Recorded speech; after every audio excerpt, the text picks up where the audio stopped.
बाकी बड़े उम्र के लोग अलग हैं। 1 लाख युवक जान गंवाते हैं हर साल लापरवाह ड्राइविंग के कारण। आप सोचिए, 25 साल लगते हैं एक बच्चे को पालकर बड़ा करने में, और 25 सेकंड में लापरवाह ड्राइविंग के कारण वो लाश में बदल जाता है। क्या बीतती होगी उस मां के ऊपर जो अपने जाते हुए बेटे की पीठ देखती है और आते हुए बेटे का मुंह नहीं देख पाती।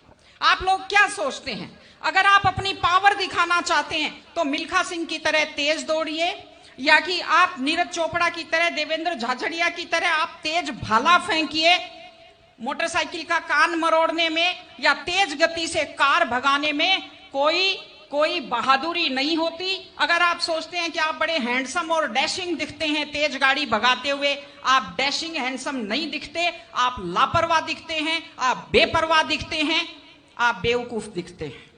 इसलिए कम से कम सड़क पर जब भी गाड़ी चलाएं, आप ध्यान से गाड़ी चलाइए। आपकी जिंदगी आपके माता पिता की भी है। एक छोटी सी चीज और कहना चाहती हूं, हमारे बुजुर्ग हमें जब पालते हैं, जो लोग खेती से बच्चों को पढ़ाते हैं, जो लोग छोटी आमदनी में बच्चों को पढ़ाते हैं, उनकी पूरी उम्र खप जाती है अपने बच्चों की जिंदगी बनाने में, और उसके बाद दुख का विषय है, बड़ा पीड़ादायक सीन मैं कई जगह देखती हूं कि एक माँ बाप मेहनत करते हुए हाथों में आइटन पड़ जाते हैं, एड़ियां फट जाती हैं, कपड़े मैले फट जाते हैं, और उसके बाद जब बेटे को पढ़ा लिखा कर तैयार करते हैं, उसके बाद पढ़ी लिखी बड़े घर की थोड़ी बेटी आ जाती है तो माँ बाप की तरफ ध्यान नहीं देते।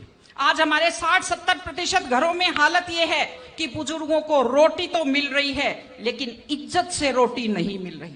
इस चीज को बदलने की जरूरत है। माँ बाप, मैं आपसे कहती हूं, जैसी भी परिस्थिति होती है, माता पिता आपको राजकुमार की तरह पालते हैं। आपकी भी ड्यूटी है, जैसी आपकी हैसियत है, बुढ़ापे में उनको बादशाहों की तरह से रखिए, उनकी सेवा कीजिए, उनका सम्मान कीजिए।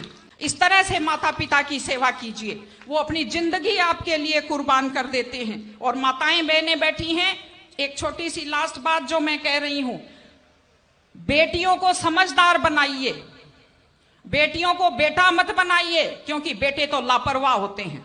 बेटियों को समझदार बेटी बनाइए।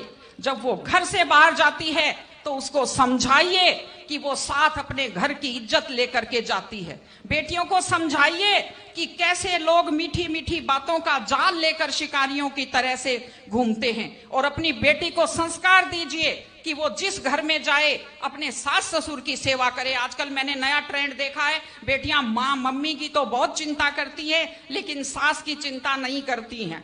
ये गलत चीज है। औरत घर की धुरी होती है। अगर वृद्ध लोगों की चिंता नहीं करेंगे तो हमारे वृद्ध लोगों को सुरक्षा कैसे मिलेगी, उन्हें सम्मान कैसे मिलेगा, इनकी जिंदगी खुश कैसे होगी। इसलिए कोई भी कौम तभी आगे बढ़ती है जब वो संस्कारवान हो, जब वो मेहनती हो, जब वो शिक्षा पर ध्यान दे। हमने ये सब किया है, मैं आपको बधाई देती हूं।